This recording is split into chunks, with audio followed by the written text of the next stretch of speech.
आप देख रहे हैं न्यूज नाउ 24/7 ताज़ा खबरों के लिए हमारे साथ बने रहें। उत्तर प्रदेश विधानसभा में मुख्यमंत्री योगी आदित्यनाथ ने विपक्ष पर तीखा हमला बोला और कहा, विपक्ष शुरू से ही महाकुंभ के खिलाफ रहा है। उन्होंने बताया कि पिछले सत्र में महाकुंभ को लेकर चर्चा और तैयारियां चल रही थी, लेकिन विपक्ष ने सदन नहीं चलने दिया। उन्होंने समाजवादी पार्टी के राष्ट्रीय अध्यक्ष पर निशाना साधते हुए कहा कि उन्होंने महाकुंभ पर खर्च को लेकर सवाल उठाया, जबकि यह आयोजन केवल उत्तर प्रदेश ही नहीं बल्कि पूरे देश और विश्व की आस्था से जुड़ा हुआ है। सीएम योगी ने कहा, समाजवादी पार्टी के सोशल मीडिया हैंडल से महाकुंभ के खिलाफ अपमानजनक भाषा का इस्तेमाल किया गया, जिसे कोई भी सभ्य समाज स्वीकार नहीं कर सकता। उन्होंने लालू यादव के उस बयान पर भी कड़ी प्रतिक्रिया दी, जिसमें उन्होंने कुंभ को फालतू बताया था। उन्होंने विपक्ष के अन्य नेताओं को भी घेरा, जिन्होंने महाकुंभ को मृत्यु कुंभ कहा। सीएम योगी ने कहा कि अगर सनातन धर्म से जुड़े कार्यक्रम आयोजित करना अपराध है, तो उनकी सरकार बार बार यह अपराध करती रहेगी। उनकी सरकार आस्था, परंपरा और संस्कृति को संरक्षित करने के लिए पूरी तरह प्रतिबद्ध है। जब एक महाकुंभ का विरोध पहले दिन से कर रहे थे, महोदय मैं एक एक करके इनके बयानों को यहाँ पे उद्धृत करना चाहूंगा और पिछले सदन में भी मैं याद दिलाना चाहूंगा, जब हम लोग यहाँ पे इसी सदन में आए थे तो महाकुंभ में चर्चा, उस समय महाकुंभ की तैयारियां चल रही थी और चर्चा के लिए एक दिन निश्चित किया गया था। आप लोगों ने सदन नहीं चलने दिया, सदन नहीं चलने दिया। अच्छा होता महाकुंभ के पहले सदन में पूरे दिन भर की चर्चा, हम उस व्यवस्था के बारे में चर्चा करते, आपके अनुभव का लाभ लेते, लेकिन आपने चर्चा नहीं होने दी। लेकिन पहले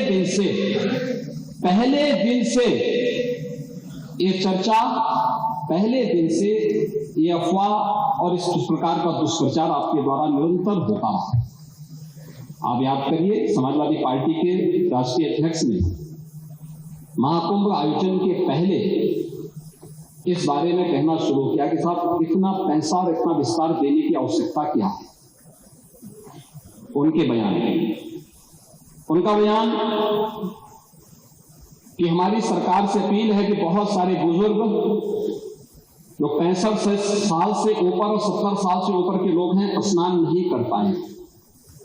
उसके बाद फिर उनके बयान आए, जब शुरू हो गया, फिर लगातार अगर समाजवादी पार्टी के सोशल मीडिया हैंडल को देखें, वो आपके संस्कारों के अनुसार भाषा का प्रयोग भी करते हैं और जिस प्रकार की भाषा का उसमें प्रयोग किया जाता है, मुझे लगता है किसी भी सभ्य सोसाइटी के लिए वो भाषा कभी शोभा नहीं देती।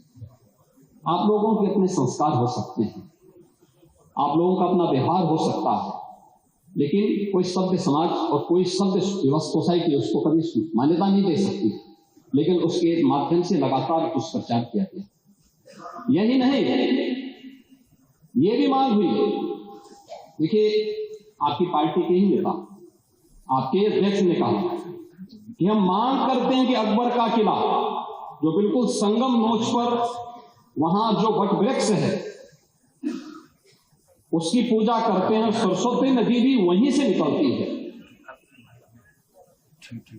आप देखिए, यानी अक्षय वट का नाम भी उनको नहीं मालूम। सरस्वती कूप को सरस्वती नदी कहते हैं।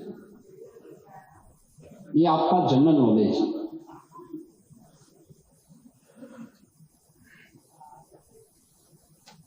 इन्होंने क्या कहा, महाकुंभ कोई शब्द नहीं, क्योंकि महाआयोजन के लिए बहुत सारा पैसा निकालना था, पैसे की बर्बादी करनी थी, इसलिए नाम भी इन्होंने महाआयोजन दिया।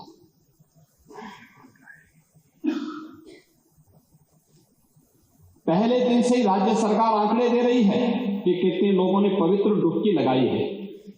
जो लोग पवित्र डुबकी लगाने वालों की संख्या बता सकते हैं, वे यह नहीं बता पा रहे हैं कि कितने लोगों की जान चली गई। इनके एक सहयोगी अरे चिंता मत करिए, एक एक प्रश्न का उत्तर देंगे, थोड़ा पेशेंस रखिए। देखो, आप बोल रहे थे, मैं बहुत शांति से सुन रहा था, बहुत शांति से। आप ही के एक सहयोगी श्री लालू यादव जी कह रहे हैं, अरे ये सब कुंभ का क्या कोई मतलब है। फालतू का कुंभ है, यानी सनातन धर्म के इस महायोजन को फालतू उनको दिखाई देता है। और इनके एक और सहयोगी उससे भी 2 कदम आगे आकर के कहती हैं कि महाकुंभ मृत्यु कुंभ में बदल गया। ये क्या है? ये क्या है? मल्लिकार्जुन खड़गे कांग्रेस के नेता अध्यक्ष कहते हैं कुंभ भगदड़ में हजारों लोग मारे गए।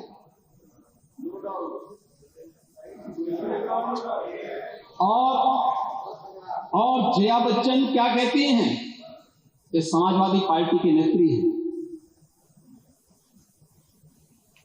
इस देश में अभी सबसे बड़ा मुद्दा महाकुंभ भगदड़ की घटना है।